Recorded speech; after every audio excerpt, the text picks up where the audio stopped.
Hello students, today we are going to start with the new chapter, chapter number 8, water scarcity and conservation of water.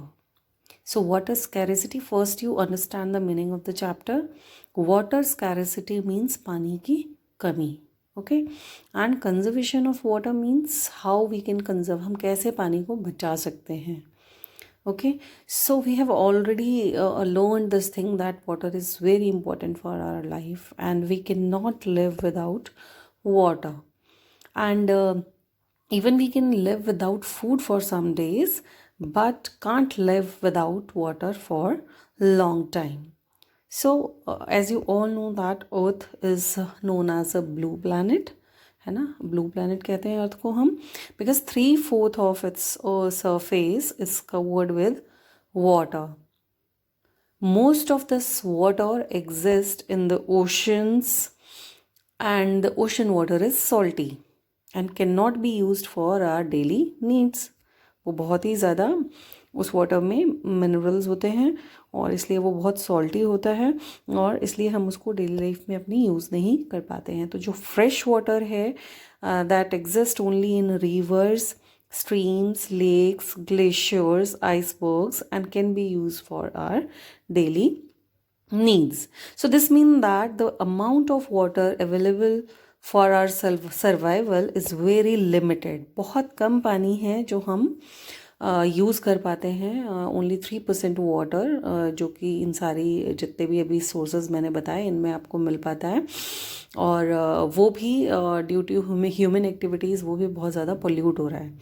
So this limited amount of fresh water is further decreasing due to various factors.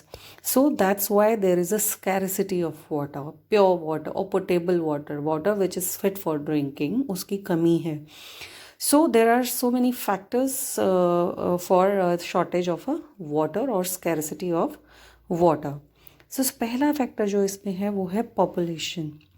With increase in population, the demand for water has also increased. Obvious सी बात है, population बढ़ेगी तो उस पानी की demand भी बढ़ेगी. More people need more water, but the supply is not increasing. Hence, the amount of water available for each person is decreasing. Share of water per person actually बहुत ज़्यादा कम हो रहा है, लोग ज़्यादा बढ़ रहे हैं और पानी जो है उसके सोर्सेज दिन ब दिन पोल्यूट होके कम होते जा रहे हैं, पानी की स्कैरिसिटी बढ़ती जा रही है और ये वर्ल्ड वाइड प्रॉब्लम है.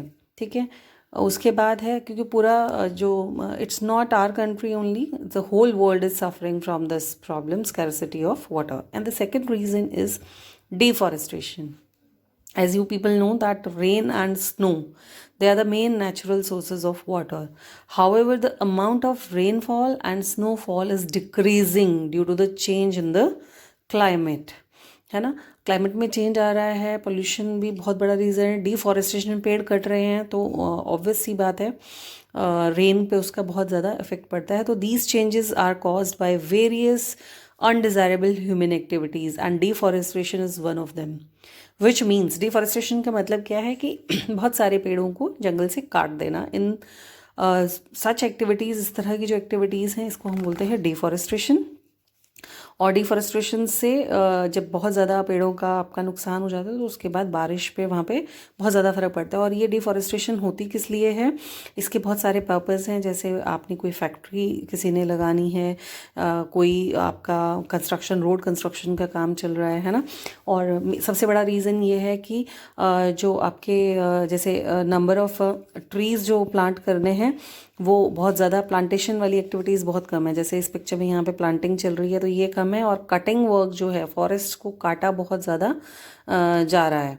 तो this is the main reason, है ना. उसके बाद इससे क्या हो रहा है, वहाँ पर एक इकोलॉजिकल इम्बैलेंस आ रहा है कि भाई trees are cut and forest are being cleared for so many purposes, and at present the number of trees being cut is more than that they are being planted.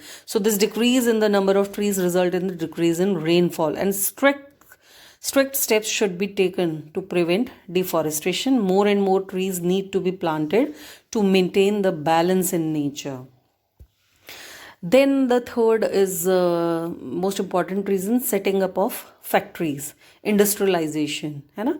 So big factories जो होती हैं, they are being set up at different places, है ना. This is to meet the growing demand of food stuff, clothing and other materials. जैसे population बढ़ रही है, लोगों की डिमांड्स बढ़ रही हैं खाने की, क्लोथिंग की और बहुत सारी चीज़ों की, तो नंबर ऑफ फैक्ट्रीज भी इंक्रीज हो रही हैं. तो the factories need large quantity of water. जब भी कोई फैक्ट्री लगानी होती है तो बहुत ज़्यादा पानी की ज़रूरत पड़ती है. तो वो क्या करते हैं, they fulfil this need by using underground water. वो नीचे से सबमर्सिबल पंप्स लगा के पानी निकालते हैं अंडरग्राउंड, और इससे क्या हो जाता है, it resulted in the shortage of water.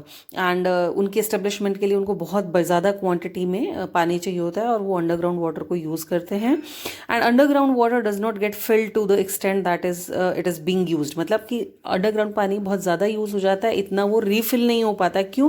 क्योंकि शॉर्टेज ऑफ रेनफॉल है, डिफॉरेस्टेशन और पॉपुलेशन की वजह से.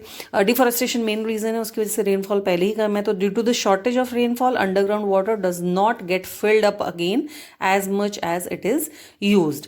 वो यूज़ ज़्यादा हो रहा है, और इससे एक शार्प डिक्रीज आ जाता है अंडरग्राउंड वाटर लेवल में. एंड उसकी वजह से ये these three are the main reasons, like the population, deforestation and industrialisation. These are the main cause of scarcity of water. पानी की कमी मेनली इन तीन मेजर फैक्टर्स की वजह से होती है.